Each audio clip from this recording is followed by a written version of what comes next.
இரண்டுக்கு விடையாக இருக்கிறது என்றால் பரிசுத்த ஆவியானுடைய அபிஷேகம் மாத்திரமே. பரிசுத்த ஆவியானுடைய அபிஷேக எண்ணெய்க்காக நீங்கள்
அநேக போராட்டங்கள், அநேக வேதனைகள், கண்ணீர்களின் மத்தியிலே நானும் கூட மரணத்தை நோக்கி என் வாழ்க்கையை முடித்துக் கொள்ளலாம் என்று கடந்து எத்தனையோ தடவை நான் முயற்சி செய்திருக்கேன்.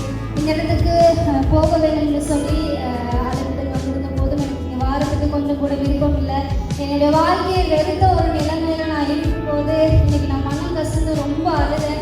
ஏசப்பா, ஏன் என்னுடைய வாழ்க்கையில் இவ்வளோ வேதனைகள், போராட்டங்கள் எனக்கு தந்திருக்கீங்க, என்னுடைய ஜீவனை எடுத்துக்கொள்ளுங்க அப்படின்னு கூட நான் எத்தனையோ தடவை நான் ப்ரே பண்ணியிருக்கேன். ஏசப்பா, எனக்கு இந்த வாழ்க்கை வேணாம் ஏசப்பா, இந்த சிறிய வயசுல நான் இவ்வளோ கஷ்டப்படுறேன், தயவு செய்து என்னை எடுத்துருங்க ஏசப்பா, எனக்கு நிலத்தில் வாழ்றதுக்கு கொஞ்சம் கூட விருப்பம் இல்லை அப்படின்னு.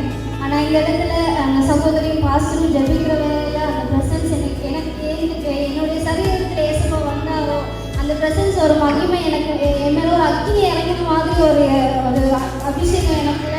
என்னால் அந்த ப்ரெசன்ஸ் தாங்க முடியல. நான் கதறி அழுத்தம் கட்டி ஏசப்பா, நான் இந்த வாழ்க்கையை